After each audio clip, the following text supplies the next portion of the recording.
Shalom. Saudara, hari ini saya menerima begitu banyak telepon, saudara. Dan di telepon itu berkata bahwa kenapa seolah-olah Tuhan sedang berdiam. Ada begitu banyak masalah, ada begitu banyak pergumulan. Dan saya berkata, apa dan kenapa engkau biarkan semua itu terjadi? Saudara, dan Tuhan berkata, karena sudah waktunya aku meremukkan segala kemanusiaan. Aku meremukkan segala keegoisan. Aku meremukkan segala kemanusiaan kita yang tebal, keras, berkarat, supaya roh itu mengalir.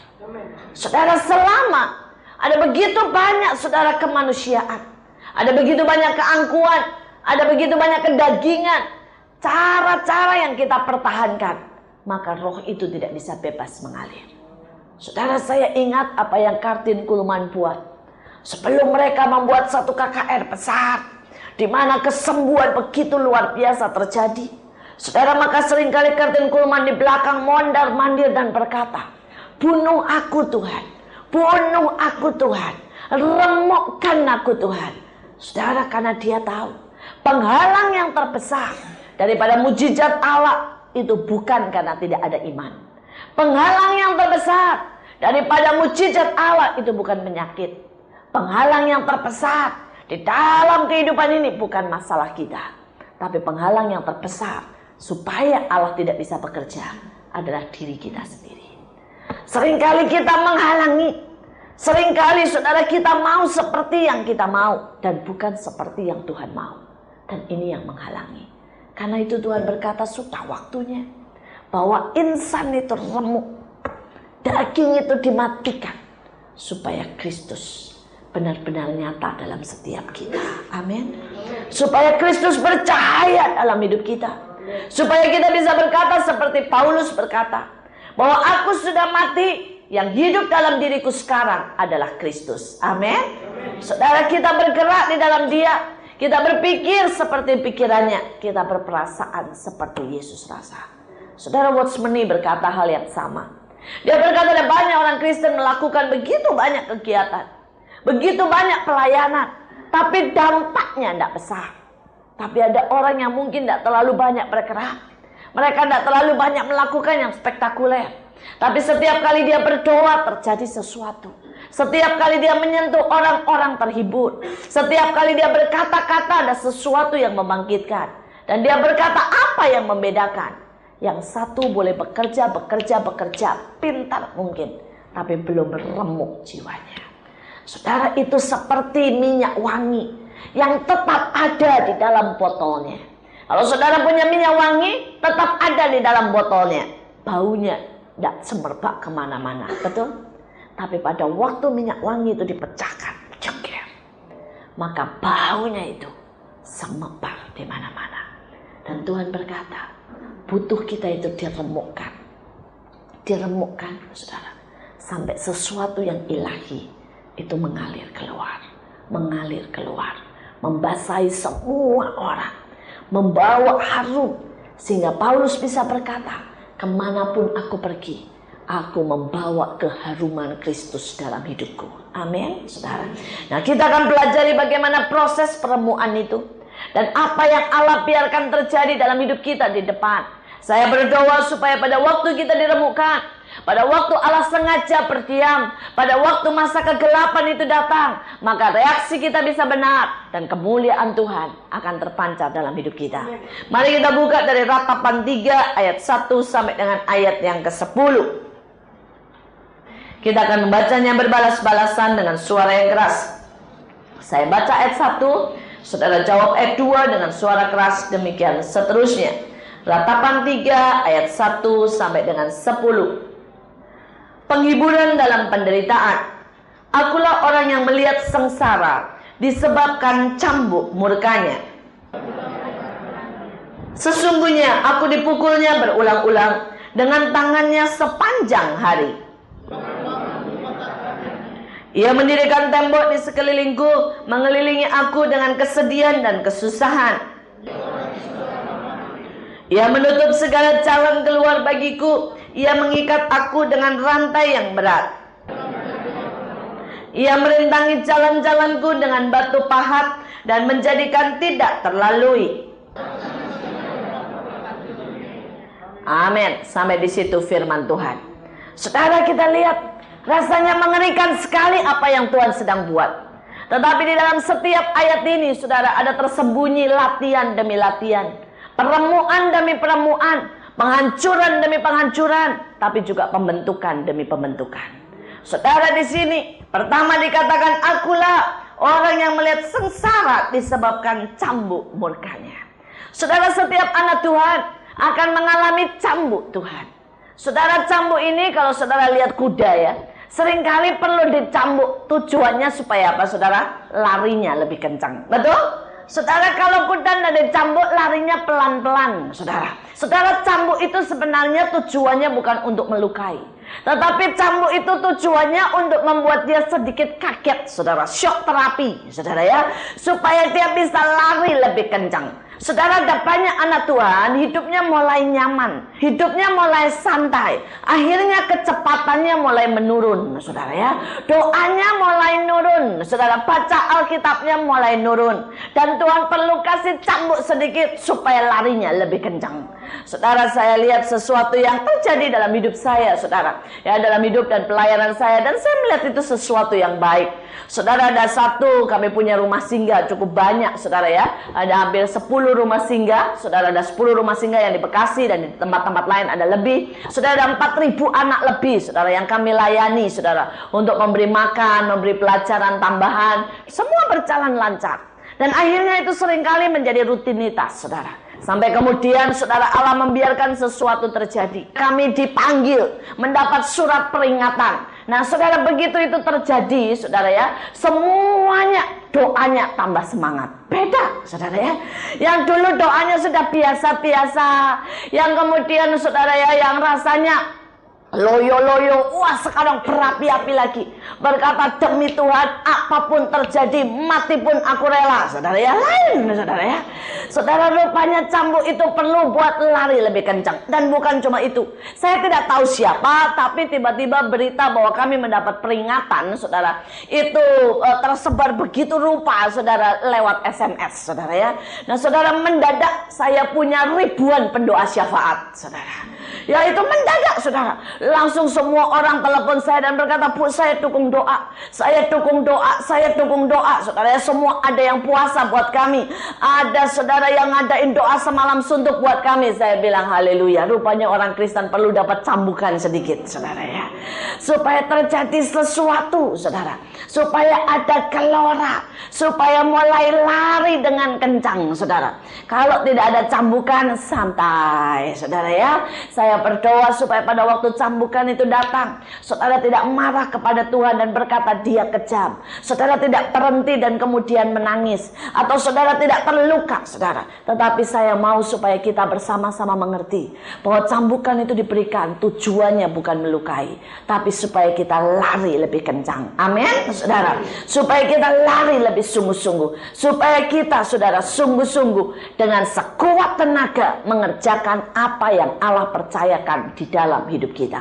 Saudara, kita lihat yang kedua. Dikatakan ayat yang kedua, ia menghalau dan membawa aku ke dalam kegelapan yang tidak ada terangnya. Saya masih ingat, saudara, pada waktu Natal. Kalau Natal, saudara, maka keluarga kami paling senang itu pasang pohon Natal yang lampunya bagus, ya. Saudara cari yang lampunya, wah pokoknya yang model sekarang tuh yang seret, yang bisa macam-macam, saudara, lampunya. Nah, saudara, kalau saudara punya pohon Natal yang model begitu, yang lampunya bagus, bisa ganti-ganti ungu, merah dan sebagainya, saudara pasang di tempat yang terang seperti ini, saudara tidak akan menikmati kebagusannya, betul? Untuk saudara menikmati keindahannya, saudara harus buat ruangan itu segelap mungkin. Begitu ruangan itu begitu gelap, maka keindahan setiap lampu, saudara, itu akan jadi luar biasa. Setiap titik kecil aja, saudara, yang nyala itu akan kelihatan indah. Tapi yang tidak nyala juga akan kelihatan. Ya kan kelihatan kalau sudah dipasang misalnya lampu titik-titik bolong satu, terus nyala lagi. Kelihatan kan, saudara ya? Kalau kayak begini tidak kelihatan, saudara. Nah, kadang-kadang Allah perlu saudara bawa ke tempat yang gelap. Supaya apa? Pertama, supaya terang kita semakin terlihat. Amin. Yang kedua, supaya kelihatan. saudara ini terang beneran, atau karena semua terang, saudara mati juga nggak kelihatan? Saudara ya, karena semua terang, saudara. Seringkali kita tidak tahu keadaan diri kita sendiri. Kita pikir kita cukup bercahaya. Kita pikir, saudara, kita cukup bagus. Tetapi pada waktu Allah bawa kita di tempat kegelapan, kelihatan. Apakah terang kita cukup? Apakah kita mati? Ataukah kita orang yang ikut sekitar kita? Saudara, saya masih ingat pada waktu Tuhan bawa saya ke Belanda. Saudara, saya ini dari anak seorang hamba Tuhan. Dan di keluarga saya sehari itu 3 kali mesbah keluarga. Coba bayangin kalau saudara sehari 3 kali mesbah keluarga. Itu namanya saudara tinggal di dalam keluarga yang terang benderang. Belum lagi yang namanya persekutuan, saudara. Saudara, Jumat ada, Sabtu ada, Minggu ada, saudara. Sudahlah, ya saya benar-benar hidup di dalam satu tempat yang terang benderang, saudara. Saudara, dan saya pikir saya juga cukup terang. Saya pikir saya cukup beriman. Saya pikir saya punya persekutuan yang intim dengan Tuhan. Sampai Tuhan bawa saya ke Belanda. Saudara, saat itu pada waktu saya ke Belanda, itu Belanda sedang mengalami dingin daripada rohaninya. Saudara, di gereja-gereja itu kosong. Ya, kalau misalnya saudara kebaktian hari Minggu, itu bunyi klodeng, bunyi loh saudara. Terus kemudian kebaktian saudara itu gereja gede tapi dinginnya minta ampun. Benar-benar hawanya juga dingin, saudara ya. Dan kemudian nanti kebaktian yang datang tuh isinya cuma 3 atau 4, paling banyak 10. 10 itu sudah haleluya, saudara.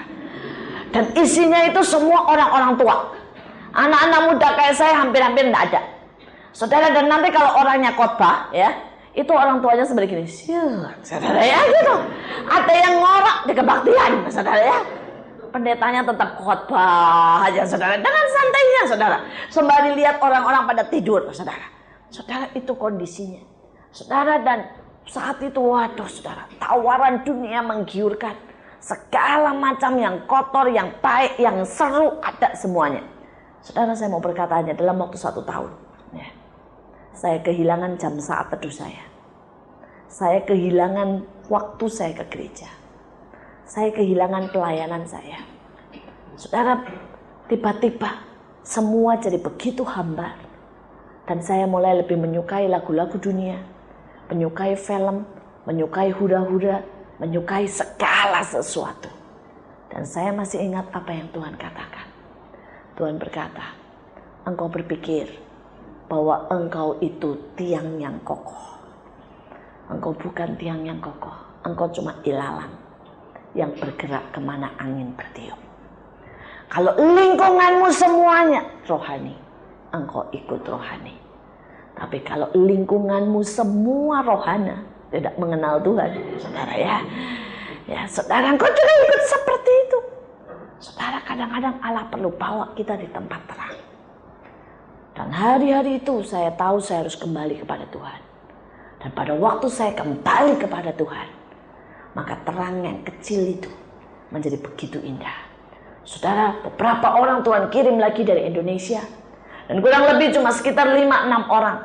Kami mulai doa sungguh-sungguh, saudara. Kami mulai doa jam 5 pagi. Saudara, dan pada waktu kami mulai doa jam 5 pagi itu tidak ada bus. Apalagi kalau musim dingin, masih gelap-gelapnya itu benar-benar gelap, saudara. Dingin. Kami doa. Dan kalau saudara tanya apakah ada hadirat Allah, waduh, waktu itu sampai tidak kerasa hadirat Tuhan, saudara. Rasanya lebih milih tidur daripada doa, saudara. Saudara, itu hari-hari di mana kami berjuang luar biasa, saudara. Tapi saya bersyukur, hanya anugerah Allah yang membuat kami bisa kuat terus berdoa selama setahun. Saudara, dan begitu setahun kami berdoa, itu saya lihat Allah luar biasa. Allah datangkan hamba-hamba Tuhan dari Indonesia. Itu tidak diundang, saudara. Semua orang hamba Tuhan dari Indonesia itu bisa transit di Belanda. Tidak tahu bagaimana peraturan bisa berubah. Tidak ada pesawat terbang yang langsung, saudara, ke Amerika. Tidak ada pesawat terbang, saudara, yang langsung ke Jerman. Semuanya transit di Belanda, saudara. Dan itu bisa kadang-kadang 2 hari. Kadang-kadang, saudara, 3 hari. Jadi plane 1 sama plane 1 itu tidak bisa nyambung, saudara. Saudara, dan akibatnya mereka bilang minta dijemput, terus mau share sama kami. Daripada saudara yang nganggur, saudara. Dan kemudian setiap kali mereka share, Baru duduk saudara, kami kumpulkan panggil anak-anak Tuhan. Itu Tuhan sudah menerpa. Main gitar jreng, orang sudah nangis. Ya kami cuma nyembah, terima baptisan Roh Kudus. Saudara, dan saat itu terang itu mulai nyebar. Di tengah kegelapan, terang itu menjadi begitu indah. Amin, saudara. Coba saudara, pada waktu itu Allah tidak pernah bawa saya ke Belanda. Maka saya tidak akan pernah menemukan terang saya. Saya akan berpikir bahwa saya cuma biasa-biasa saja. Dan saya tidak akan pernah dilatih untuk berjuang di tempat yang begitu dingin. Saya berdoa, kalau di depan, saudara mulai dibawa satu tempat di mana tidak ada terang sama sekali. Saudara cuma sendiri. Jangan pernah takut. Karena itu adalah tempat latihan yang terbaik. Supaya engkau menularkan terangmu.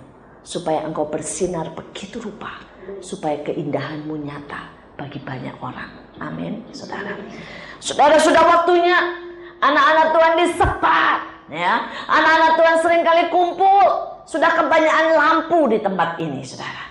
Ya, sudah waktunya Allah menyebar kita. Kalau saudara baca di dalam perjanjian baru, dikatakan pada waktu murid-murid itu sudah kumpul banyak, maka tiba-tiba Allah mendatangkan aniaya. Dan dikatakan saudara, maka murid-murid tersebar ke seluruh dunia. Dan Injil juga tersebar ke seluruh dunia. Amin. Saudara, kalau itu terjadi, ya, jangan takut. Sudah waktunya saudara dan saya disebar di tempat-tempat gelap. Dan Injil akan ada di mana saudara berada. Saudara, yang ketiga dia berkata, sesungguhnya aku dipukulnya berulang-ulang. Saudara, kalau saudara pernah lihat pembentukan tanah liat, saudara, tanah liat itu diambil, saudara, ya, dari tempat tanah liat, saudara, dari asalnya lah, saudara, di mana, saudara, dan kemudian tanah liat itu, saudara, dikeringkan. Jadi tanah liat yang sudah diambil itu dikeringkan, saudara. Maka dia akan jadi bongkahan-bongkahan tanah liat, saudara. Dan saudara, setelah itu maka ada satu acara lain, yaitu yang namanya dipukul. Itu tanah liat yang bongkahan-bongkahan itu, saudara, ya, dipukul sampai hancur, sampai halus, saudara, sampai sudah kayak debu begitu, saudara. Dipukul. Kalau masih ada butiran bulat-bulat kecil, pukul lagi sampai hancur. Setelah hancur baru dicampur sama air. Baru saudara diuleni, istilah orang Jawa. Ya, dan ada proses yang panjang setelah itu. Tapi tanah liat yang mau dibentuk itu harus mengalami dipukul berulang kali sampai hancur. Kalau dia tidak hancur, saudara, dia tidak bisa. Dia tidak bisa menjadi tanah liat yang begitu lembut dibentuk oleh Tuhan. Saudara, kadang-kadang dalam hidup ini kita tidak mau dipukul. Kita berkata, Tuhan, tidak usah pakai tongkat lah. Ya, kalau ngomong sama aku yang baik-baik aja deh. Ya, tidak usah main kasar, saudara. Tapi Tuhan berkata, nah, ada begitu banyak kekerasan dalam hidup kita. Dan terpaksa Tuhan harus pakai tongkat untuk menghancurkan setiap batu, setiap kerikil, setiap prinsip yang dari manusia, setiap kekerasan yang di dalam hidup kita. Saudara, saya adalah seseorang yang sangat keras, saudara, dalam beberapa hal. Dan Allah perlu memakai tongkat itu. Saya dipukul berkali-kali. Salah satunya dalam hidup saya, satu prinsip, saudara, yang kuat adalah apa? Kesombongan saya. Saudara, saya tidak tahu dari mana itu asalnya, saudara. Saya dari kecil itu tidak mau bergantung kepada orang lain. Kelihatannya baik. Saya bilang saya tidak butuh orang lain. Saya bisa sendiri dalam apapun juga. Dan itu Tuhan biarkan. Saya cukup diberkati dengan otak yang pandai, saudara. Saya cukup diberkati dengan uang yang cukup. Saya cukup diberkati, saudara, dengan segala sesuatu yang saya bisa kerjakan sendiri. Tapi Tuhan tahu, itu kesombongan terus berakar, saudara. Sampai Tuhan berkata, sudah waktunya. Itu harus dipukul hancur. Tuhan bawa saya ke Belanda, saudara. Dan pada waktu di sana, saudara, Allah membuat saya tidak bisa berbahasa Belanda. Ngerti, tapi tidak bisa ngomong. Saudara, tidak bisa grammar juga kacau balau. Sampai dosen saya pernah berkata, 20 tahun saya ngajar di universitas. Dan banyak orang asing datang. Saya belum pernah lihat orang asing berbahasa sejelek kamu. Coba saudara bayangin. Berarti parahnya saya kayak apa, saudara ya? Saudara, parah. Sampai suami saya itu malu kalau saya ngomong Belanda, saudara. Kalau kami jalan sama-sama misalnya ke toko atau kemana, saudara ya, ada orang yang tanya pakai bahasa Belanda, kan saya terpaksa jawab pakai bahasa Belanda. Itu dalam satu kalimat aja saya bisa buat kesalahan 2-3. Saudara, karena itu dalam satu kalimat aja suami saya sudah nendangin kaki saya. Saudara ya, kenapa dia mau bilang, jangan ngomong, dia bikin malu, ya. Saudara, kalau udah, apalagi kalau udah ada tamu, saudara ya, tamunya ngomong Belanda itu sudah sebelah saya, suami saya udah deh kakinya nendang terus, dak, itu artinya apa? Salah, gitu ya. Dan salahnya itu banyak banget, saudara ya. Saya sadar, tapi nggak bisa, saudara. Saya tahu ada yang salah, tapi saya nggak bisa perbaiki, nggak tahu bagaimana. Saudara, dan akibatnya saya membutuhkan orang lain. Saudara, setiap kali saya di sana ya, selama saya sekolah, saya harus membuat skripsi itu lebih dari 7, saudara. Nah, skripsi kan harus bahasa Belanda, saudara. Saudara, saya butuh orang lain. Saya butuh orang lain. Saudara, sampai saya berkata, Tuhan, kenapa sih kamu tidak mau kasih? Tuhan bilang, supaya kamu belajar rendah hati. Setiap kali mau skripsi, saya tuh nangis duluan, saudara. Bukan nangis apa, saudara. Saya buat pakai bahasa Indonesia. Sekarang saya tinggal berdoa siapa yang mau menerjemahkan, saudara ya. Karena saya tidak bisa. Kalau saya tulis pasti kacau balau, saudara. Dan saya lihat setiap kali saya nangis, Tuhan itu kirim orang. Selalu. 7 skripsi saya semua diterjemahkan orang lain, saudara ya. Saya yang buat tapi pakai bahasa Indonesia, saudara. Saudara, dan selalu ada orang. Tiba-tiba ada orang datang bisa berkata, Tuhan utus saya, ya. Kamu butuh apa? Saya bilang, saya butuh diterjemahkan skripsi saya. Dia kerjain, saudara. Itu setiap kali. Sampai saya bilang, setiap kali, saudara, saya harus berharap sama manusia. Ya, saya harus berdoa, Tuhan, siapa yang kau kirim? Saya harus berterima kasih, bergantung, menghargai orang lain. Tapi itu baik. Sejak saat itu Tuhan bilang, tanamkan itu baik-baik dalam hidupmu. Bahwa hidup ini merupakan satu tubuh. Engkau dan orang lain saling membutuhkan. Amin, saudara ya. Kita tidak pernah bisa single fighter. Ada banyak orang berpikir, yang penting saya dengan Tuhan, tidak peduli orang lain. Alkitab berkata kita ini satu tubuh. Sejak itu, saudara, saya tahu Allah perlu pukul saya berkali-kali sampai Tuhan berkata, sampai engkau menghargai setiap orang yang bertemu dengan engkau. Saya belajar menghargai setiap orang. Dulu, saudara, pada waktu saya SMP, SMA, aduh, saudara, saya cuek banget sama orang. Ya, orang mau nangis, mau mati di depan saya tidak peduli kok, saudara. Saudara, sampai ibu saya berkata, kamu itu perempuan kok kayak begitu. Ya, kalau saya lagi tidak mood nih, saudara, ada tamu saja, masuk, tidak ngomong, bilang selamat, datang, tidak senyum, tidak apa. Ibu saya seringkali berkata, apa salahnya sih? Ya, kamu itu bermuka manis sama banyak orang. Saya bilang, gua nggak mau munafik. Pergi aja saya, saudara ya. Saudara, sebenarnya bukan masalah tidak mau munafik, karena saya merasa saya tidak butuh siapapun. Saya tidak butuh siapapun. Tapi sejak Allah pukul saya berulang-ulang, saya tahu saya butuh saudara. Amin. Saya sangat butuh. Sekarang saya sadar, saya tidak bisa selesaikan apapun dalam hidup ini tanpa orang lain. Saya butuh orang-orang yang mengajar saya. Saya butuh pendoa-pendoa yang mengingatkan saya. Saya butuh, saudara, anak-anak saya yang menghibur dan menyukakan saya. Saya justru butuh share. Ya. Banyak orang berpikir kalau dia hamba Tuhan, maka pada waktu dia khotbah, saudara, maka dia yang memberkati orang lain. Di satu sisi ya, tapi sekarang saya mengerti bahwa saya juga diberkati. Kenapa, saudara?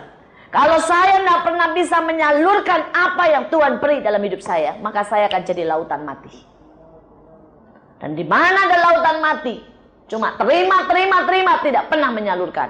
Di situ tidak ada kehidupan. Tapi pada waktu setiap kali saya dapat wahyu, saya menyalurkan sama saudara, maka saya dapat yang baru lagi. Karena itu sebenarnya yang diberkati itu saya, bukan saudara. Ya. Saudara, saya makin hari makin belajar. Kalau saya konseling, yang diberkati itu saya, saudara. Kenapa, saudara? Ya karena saya tahu bahwa berarti saya dipakai. Karena Alkitab berkata, kalau kita ini sudah tidak dipakai, saudara ya, sudah tidak berfungsi, ya, dipotong, betul? Coba lihat tubuh. Tubuh ini semua berguna, betul kan? Ya. Dan kemudian kalau ada satu misalnya sel mati dan tidak berguna, membusuk, dipotong, saudara, dipotong. Begitu saudara menyadari hal-hal ini, saudara akan mengerti banyak bahwa kita saling membutuhkan. Ini cuma satu sisi yang Allah pukul dalam hidup saya, saudara. Dan begitu banyak hal lain yang Allah biarkan saya dipukul berulang-ulang. Karena saya begitu bebal, saudara ya. Begitu bebal. Salah satunya lagi, saudara ya, kebebalan saya, kekerasan saya, saudara. Saya ini perempuan yang dulunya susah sekali tunduk sama suami. Saudara, maaf kata buat pria-pria ya, saudara ya. Saya itu dulu selalu berpikir begini. Tidak ada pekerjaan yang pria lakukan yang wanita tidak bisa lakukan. Tapi ada banyak pekerjaan yang wanita lakukan, pria tidak bisa lakukan. Nah, saudara, salah satunya mengandung. Ya, saudara ya. Saudara saya begitu sombong. Saudara saya begitu sombong. Saudara. Dulu saudara kalau saya lihat dia, seorang pria mengerjakan sesuatu, saudara, saya selalu berpikir bahwa saya selalu melihat dari sudut yang negatif, saudara. Selalu melihat dari sudut yang negatif. Jadi pada waktu menikah, saudara ya, apapun yang dibuat suami saya, saudara, saya lihat dari sudut negatif. Apalagi, saudara ya, saya itu dulu koordinator paling atas ya di persekutuan, istilahnya gembalanya. Tapi karena masih muda belum menikah, tidak boleh pakai istilah gembala. Jadi istilahnya disebutnya koordinator. Nah suami saya itu tim doa, jadi jauh di bawah saya, saudara ya.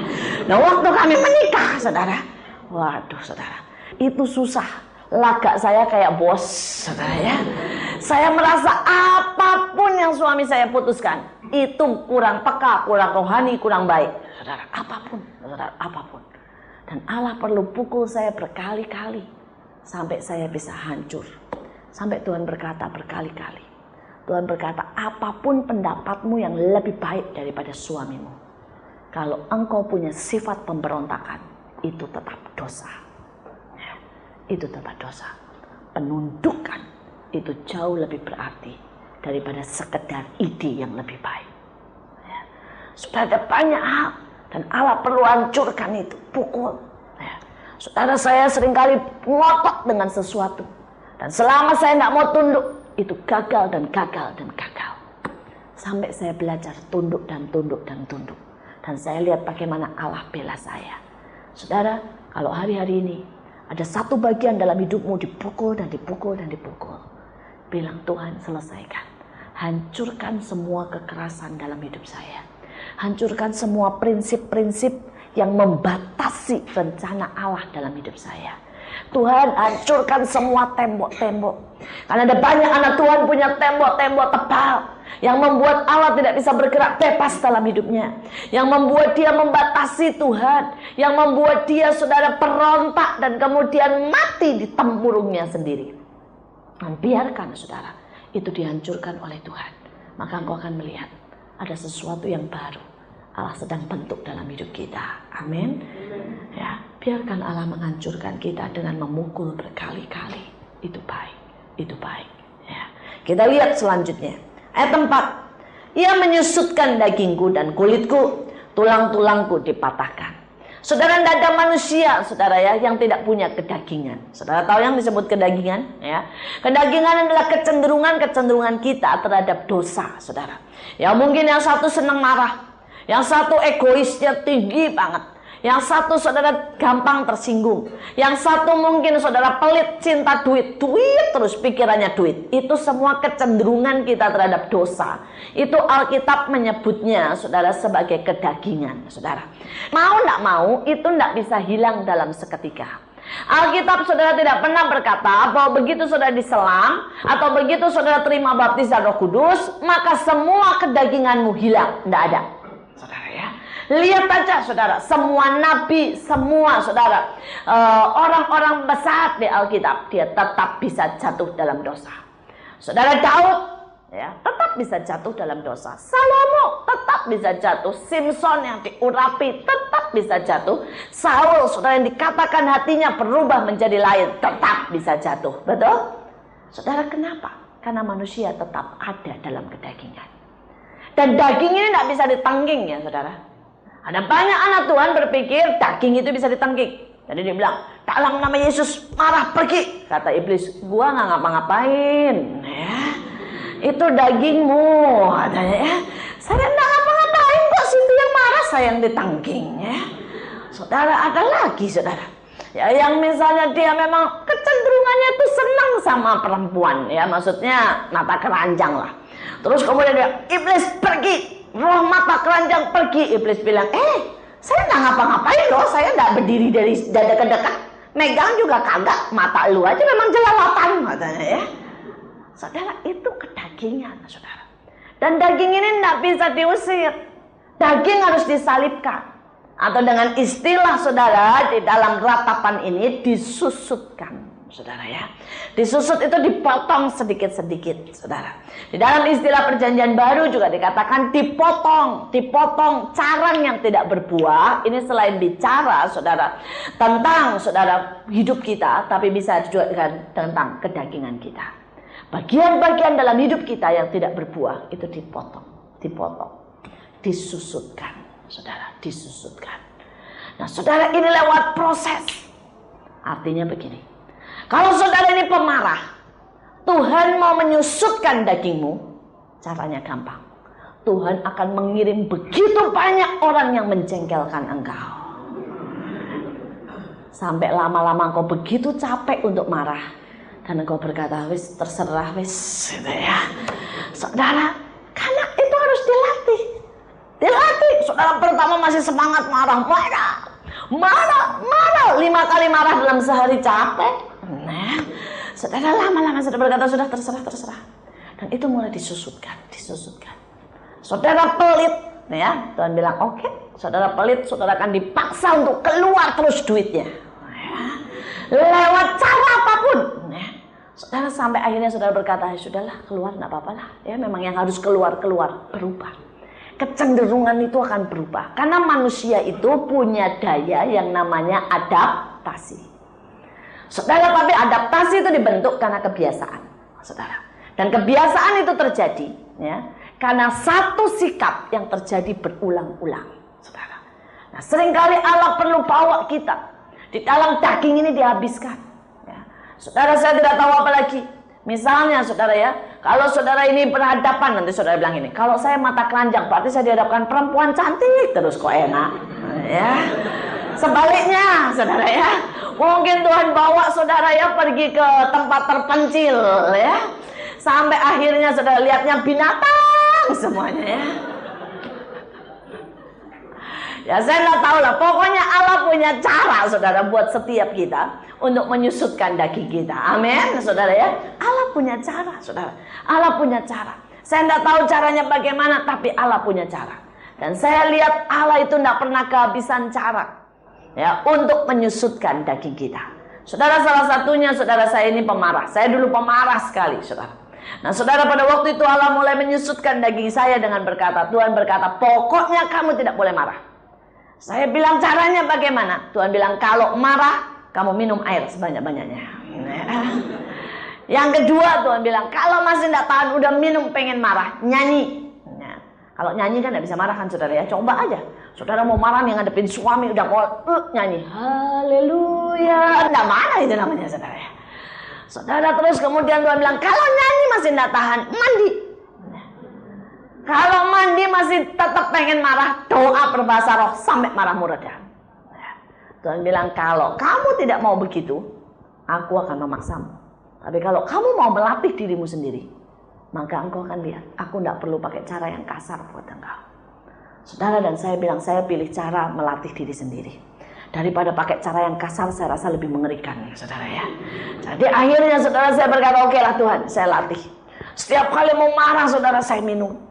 Kadang-kadang saya mandi. Kadang-kadang, saudara ya, saya nyanyi sepanjang hari. Saudara, dan akhirnya setelah 6 bulan, itu seperti kemarahan dicabut dalam hidup saya. Lihat orang jengkelin kayak apa, itu bisa gini, biarin deh, gitu ya. Saudara, itu berubah, saudara. Itu berubah. Saudara, bukan berarti saya tidak bisa marah, tapi terkontrol. Enggak lagi kayak dulu meledak, enggak terkontrol, saudara. Saudara, dan sampai sekarang kalau pagi-pagi saya sudah nyanyi, suami saya nanya gini, kamu lagi pengen marah ya? Katanya gitu ya. Karena dulu dia tahu, saudara, pokoknya kalau saya nyanyi sepanjang hari, saya artinya pengen marah, saudara.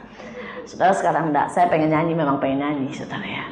Saudara, tapi setiap dari kita harus mau disusutkan daging kita. Disusutkan daging kita. Ya, saudara, selain itu, dikatakan juga tulang-tulangnya dipatahkan. Saudara, kalau kita, tulang ini bicara tentang kekuatan. Saudara, pada waktu Yakub bertemu dengan malaikat Tuhan, dia bergulat. Dan dia tidak pernah mau menyerah.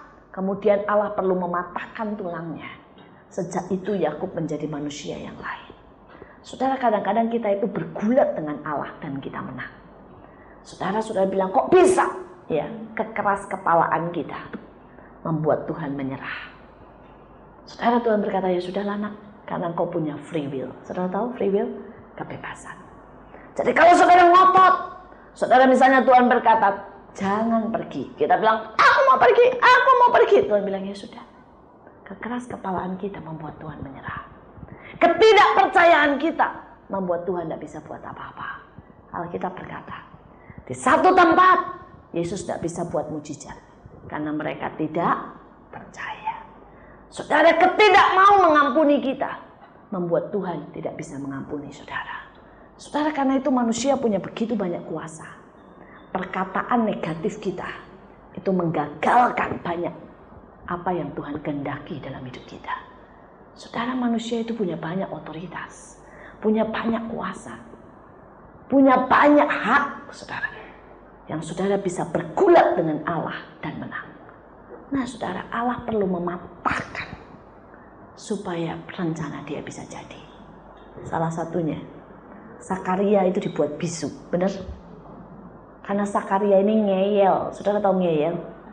Orang yang tanya terus, tidak percaya terus, saudara. Tuhan bilang, daripada perkataan mulutnya ini loh. Ya, karena tidak percaya, ngomong negatif terus, menggagalkan rencana Tuhan. Tutup aja buat bisu deh. Sampai Yohanes nanti keluar baru, saudara ya. Saudara baru, saudara.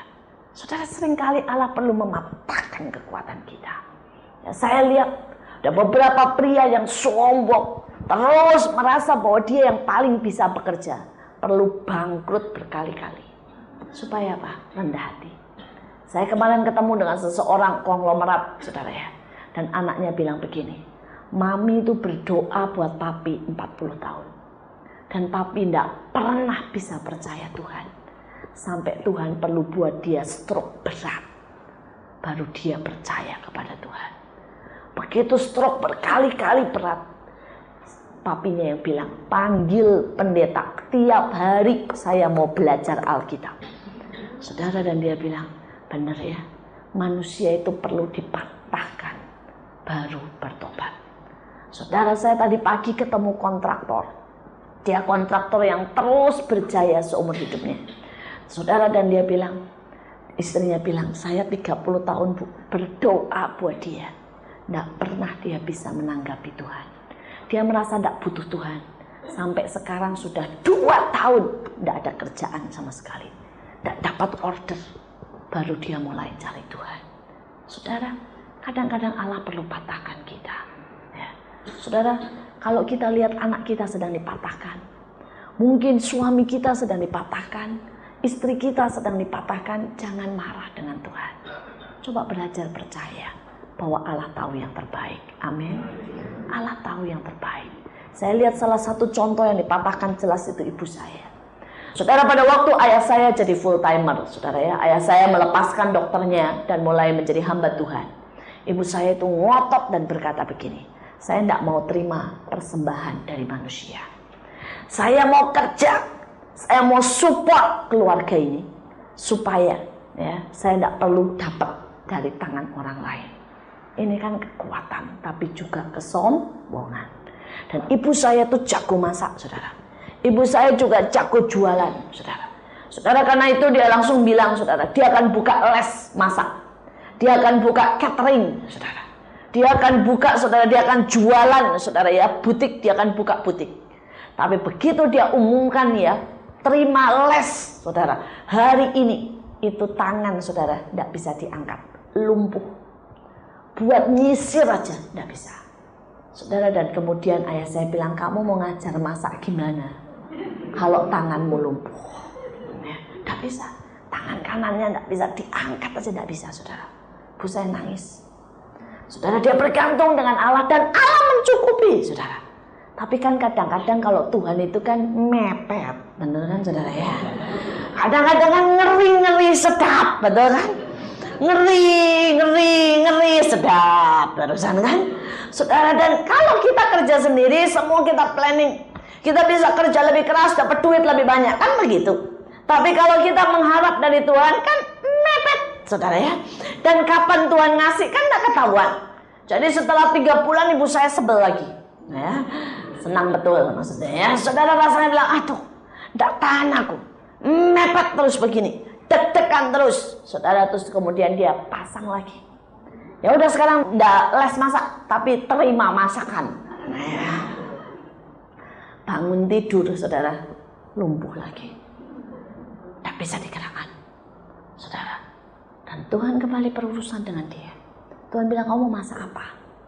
Hidup matimu tuh di tanganku. Kenapa sih kamu tidak belajar percaya? Saudara, akhirnya dia menyerah. Sejak itu dia tidak pernah berusaha. Dan sekarang sudah sekian lama, saudara ya. Ayah saya full time itu saya umur 14 tahun. Ya, dan sekarang saudara sudah sekian lama sampai saya sudah jadi, saudara. Saya sudah punya anak.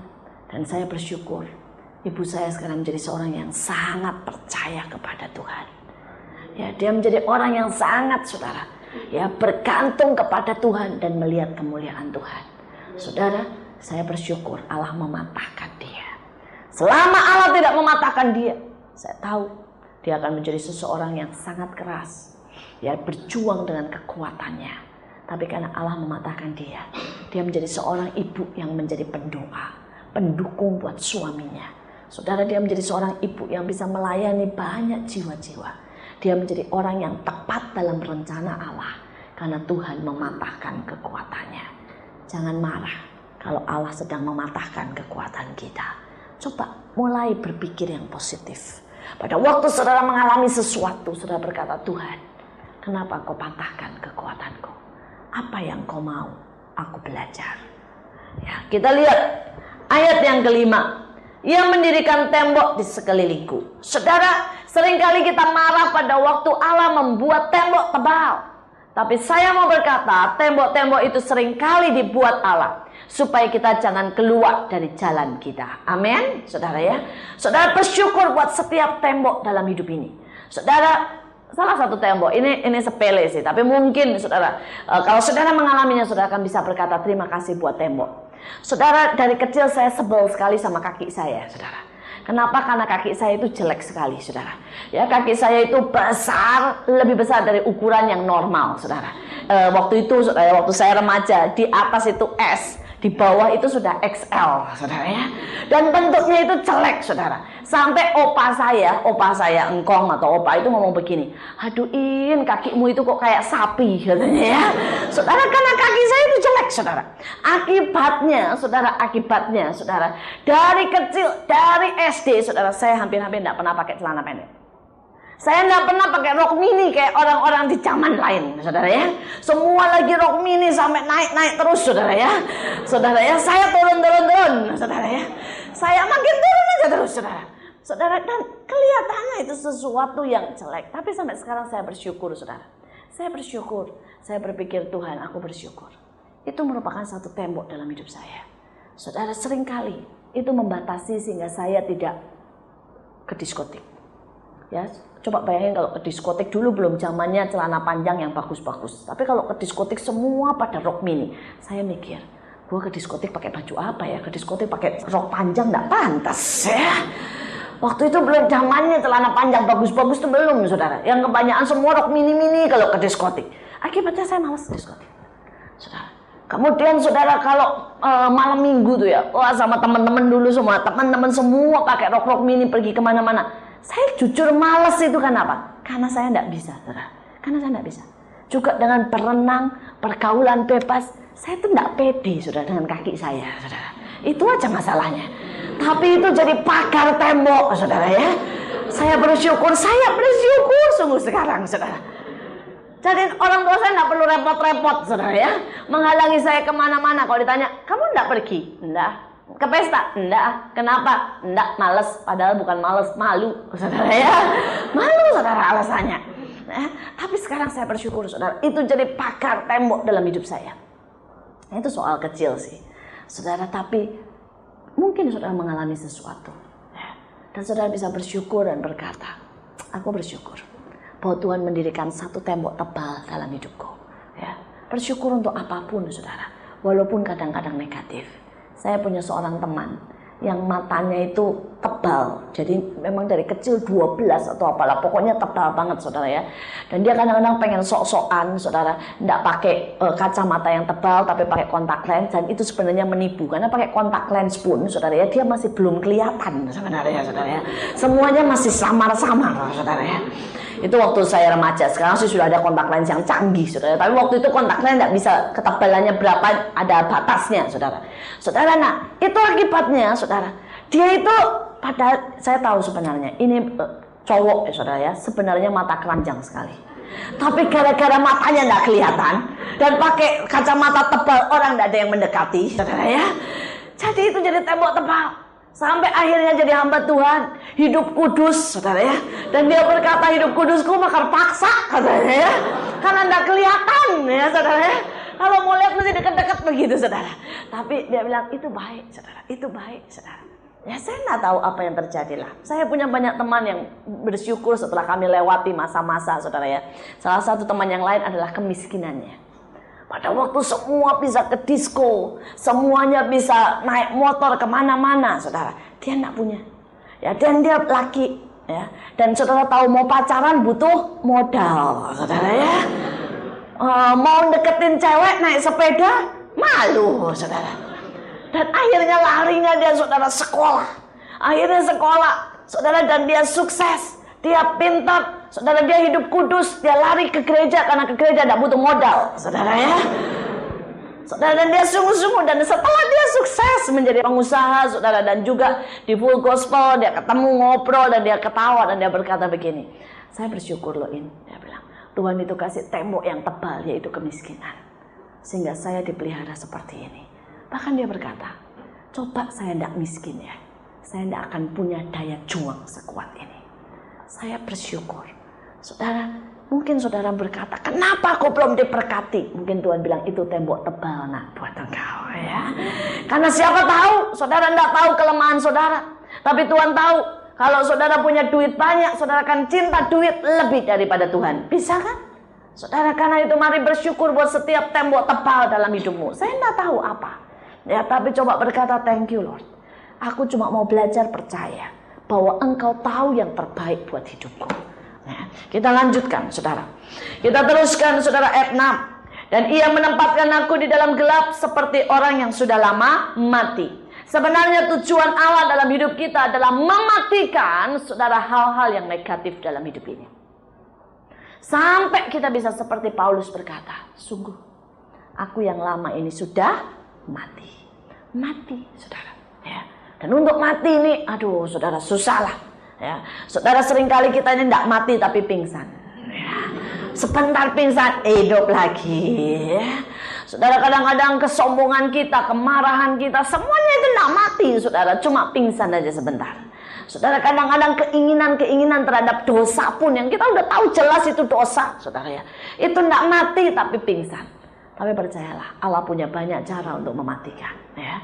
Allah punya banyak cara untuk mematikan ambisi-ambisi. Itu dimatikan begitu rupa. Kalau saudara tanya, apa contoh Alkitab? Oh banyak. Abraham itu sampai mati, saudara. Kekuatannya. Sarah sampai tidak haid lagi. Mati. Supaya dia tahu bahwa anak yang dijanjikan datang bukan kekuatannya, tapi adalah anugerah Tuhan. Saudara, kalau kita lihat, saudara, Yusuf itu sampai mati harapannya. Sudah masuk ke dalam penjara, tidak mungkin bisa keluar lagi. Sampai dia tahu bahwa hidupnya itu anugerah. Saudara, Tuhan punya cara lah untuk mematikan kita. Ya. Saya tahu persis, saya itu dulu tetap ngotot di hadapan siapapun bahwa saya itu pintar. Saya itu tidak pernah merasa bodoh, karena saya memang tidak pernah bodoh, saudara, dulunya. Ya, sampai Tuhan cabut itu kepandaian saya. Saudara bayangkan, 4 tahun, tingkat 2 aja tidak selesai. 4 tahun di Belanda, tingkat 2 aja tidak selesai. Saudara, dan titik itu adalah titik saya mati. Saya sadar, saya cuma sana punya waktu 6 tahun. Dan 6 tahun itu harus menyelesaikan 5 tingkat, tambah 1 tugas akhir. Sekarang kalau 4 tahun, 2 tingkat aja tidak selesai. Saudara mau apa? Pada waktu saya terima surat dari sekolah dan dari polisi. Dari polisi berkata kalau Anda tidak punya studi resultat yang baik, pulang ke Indonesia. Sedangkan dari sekolah berkata Anda tidak ada harapan lagi untuk bisa menyelesaikan dalam waktu 6 tahun. Lebih baik pulang. Itu titik saya mati. Saya berkata, benar Tuhan, aku tidak bisa apa-apa di luar Engkau. Saya tahu benar-benar, tidak bisa. Saya sadar sesadar-sadarnya. Tapi di titik saya mati, Allah membangkitkan. Ya, Allah berkata, mulai sekarang, apapun yang kau buat, berhasil. Tapi ingat baik-baik, itu bukan karena usahamu, bukan karena kepandaianmu, tapi karena anugerahku dan keajaibanku. Dan benar, saudara. Setelah itu, saudara, saya ambil ujian berapapun, masuk. 5 masuk, 6 masuk, 12 masuk, saudara ya. Saudara tanya kok bisa? Tidak tahu, Tuhan yang ujian, bukan saya. Saudara, itu apapun yang saya buat berhasil, saudara. Saya lulus dengan baik, saudara. Tapi saya tahu, itu bukan saya. Sampai pada waktu saya terima ijazah, saya berkata sama teman saya, kalau saya boleh, saya tidak akan tulis nama saya di situ. Saya akan tulis nama Yesus Kristus Tuhan. Karena saya tahu ijazah itu bukan milik saya. Bukan saya yang menyelesaikan. Itu semua punya Tuhan. Dari Tuhan untuk Tuhan. Kita lihat ayat yang ke-7. Ia menutup segala jalan bagiku. Ia mengikat aku dengan rantai yang berat. Kalau saudara pernah lihat silat ya, atau film-film tentang kungfu, saudara ya, maka saudara akan lihat seringkali, saudara, seseorang itu dikasih pemberat di kakinya. Ya, itu bertahun-tahun dikasih pemberat, sembari suruh ngangkat ember, sembari suruh apa-apa, pokoknya ngangkat berat.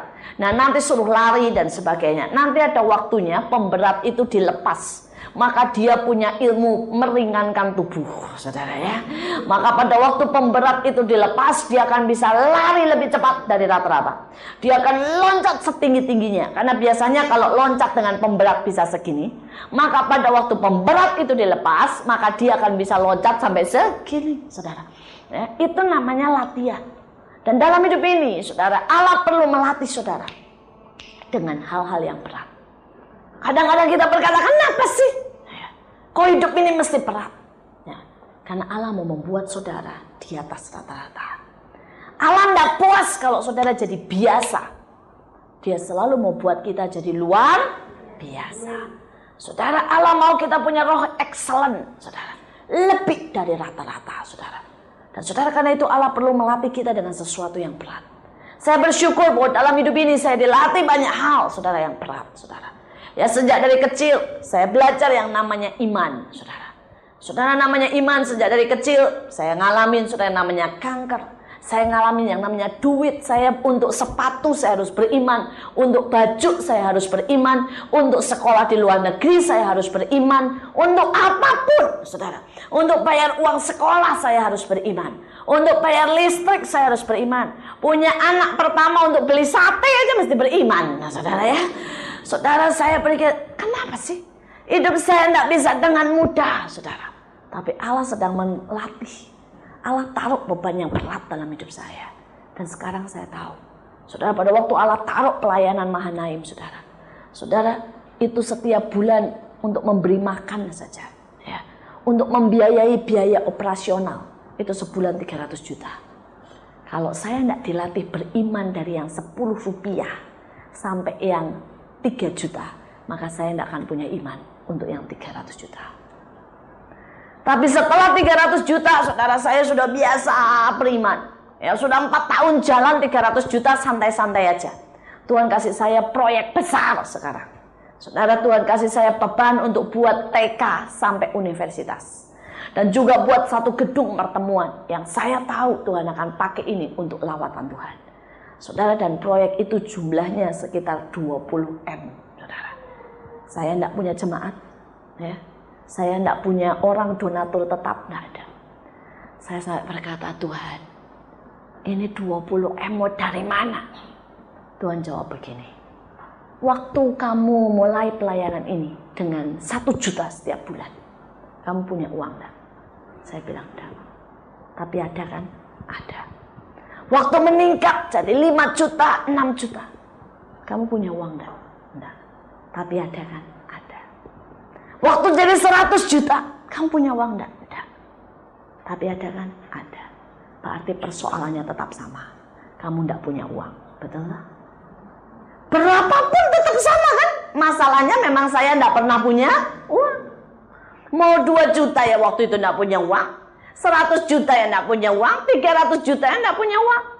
Tuhan bilang persoalannya tuh sama. Sekarang 20 M ya sama lagi. Kamu enggak punya uang. Itu aja persoalannya. Tapi aku selalu punya. Waktu butuh 2 juta aku punya. Waktu butuh 100 juta aku punya. Waktu butuh 200 juta aku punya. Dan sekarang 20 M aku juga punya. Terus apa yang perlu kamu pusingin? Saya bilang iya juga ya. Persoalannya sama. Istilahnya soalnya sama kok. Kenapa saya mesti repot? Saudara, dan sejak itu saya berkata, oke Tuhan, ini proyekmu saya jalankan.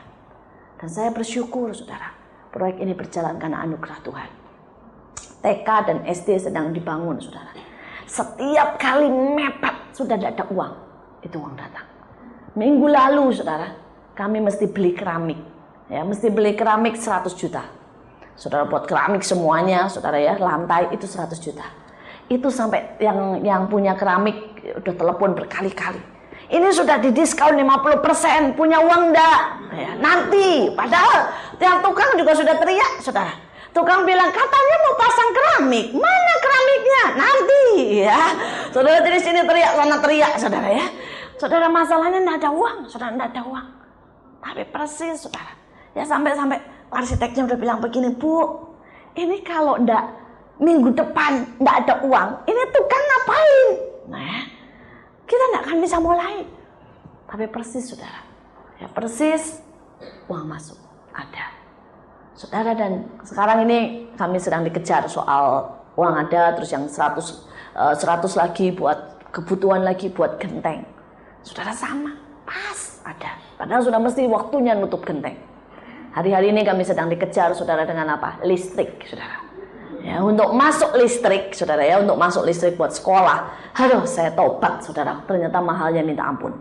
Saudara, karena listrik sekolah itu kan mulai dari TK sampai SMA. Berarti itu mesti besar sekali, saudara. Dan PLN berarti mesti buat gardu khusus buat kami, saudara.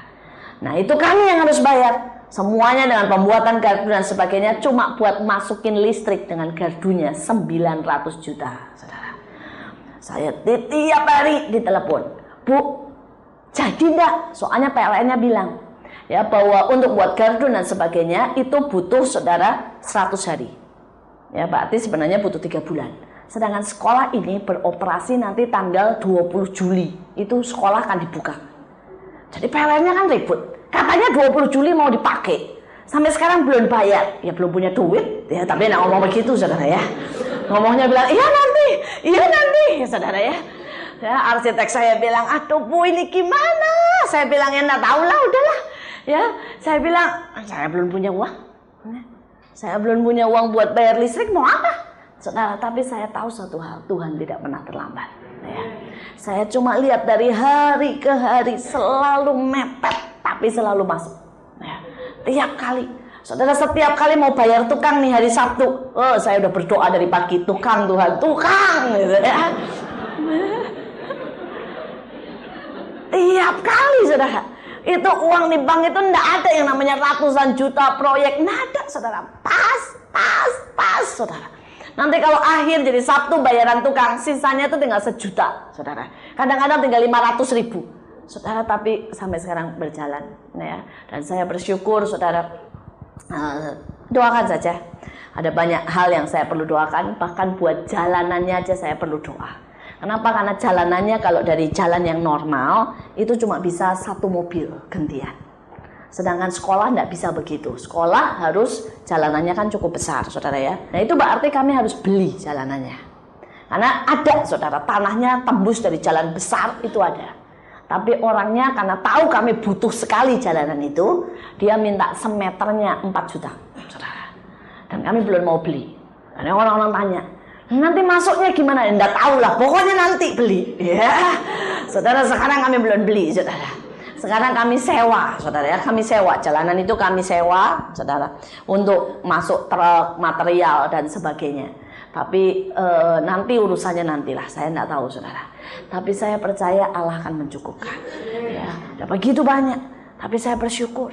Saya bersyukur, saudara. Saya kadang-kadang berpikir, kalau saya tuh enggak dilatih dari dulu, saudara. Saya rasa sekarang saya sudah keriting atau pingsan, saudara ya. Ya dua itu aja, saudara. Saudara, karena setiap hari, saudara, setiap hari saya tuh dipepet dari mana-mana, saudara. Dipepet, saudara, dari tukang, dari owner, maksudnya yang punya jalan, yang punya segala macam, saudara ya.